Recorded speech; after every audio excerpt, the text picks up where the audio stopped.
my friends. Welcome to God Focus this morning. The title of today's episode is Complaining Kills Faith, Part 1.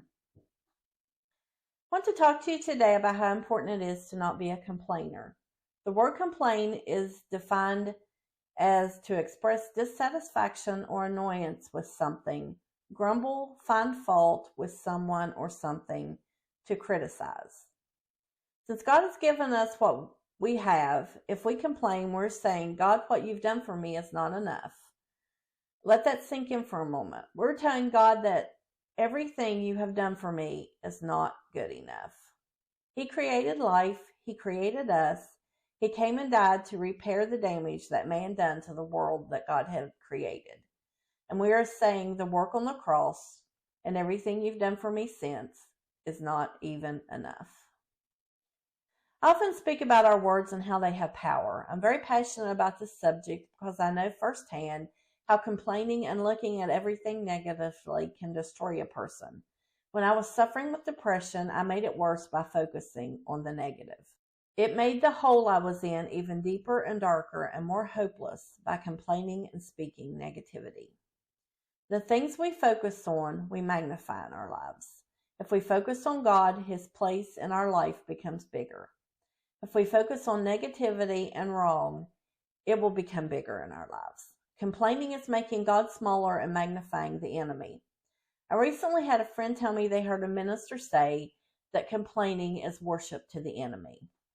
I think this is true because you definitely are not magnifying the Lord with complaining lips. It is not edifying to anyone. We go to God in prayer for something. The act of prayer plants a faith seed about a situation. Then we complain about the situation we have just asked God to fix. What is the complaining doing to the faith? It is killing the faith seed. When we speak faith about the situation, even when it doesn't look like things are going our way, God honors our faith. The faith seed grows into a faith tree. Philippians 2:13 through 15. For it is God which worketh in you both to will and to do of His good pleasure. Do all things without murmuring and disputing, that they may be blameless and harmless, the sons of God without rebuke, in the midst of a crooked and perverse nation, among whom ye shine as lights in the world. Paul tells the church at Philippi to do all things without murmuring and disputings, which means complaining so that they stay free of blame. That they can be without rebuke, which means that God will show His disapproval if we complain.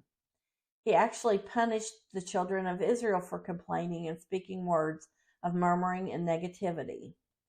Numbers 14:26 through 30.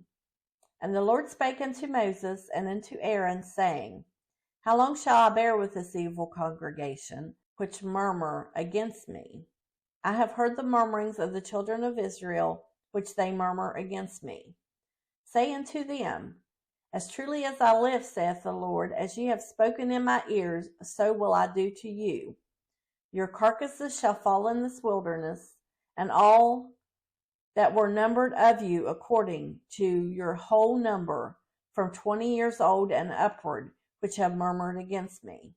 Doubtless you shall not come into the land concerning which I swear to make you dwell therein, save Caleb the son of Jephunneh and Joseph the son of Nun. Several times the children of Israel complained against God. They accused Him of bringing them into the wilderness to die. That was like saying God had evil intentions. When He set them free, He wanted them to have an abundant life in the promised land, but their constant negativity ended up being their destruction.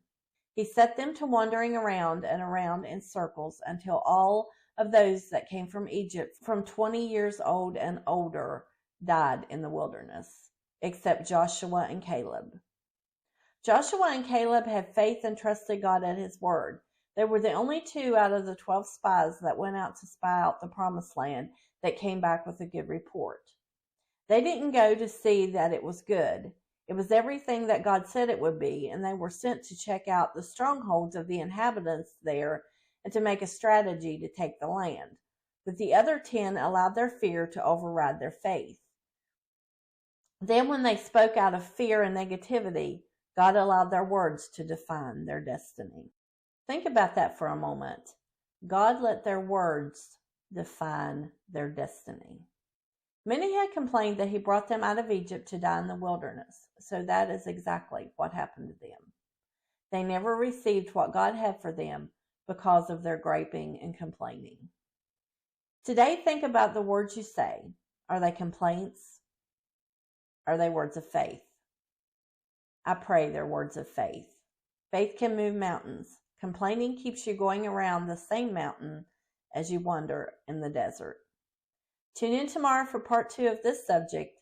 Thanks for watching. Until next time, be bold, be brave, and keep your God focus. Like, share, and subscribe for more encouragement. Have a good day.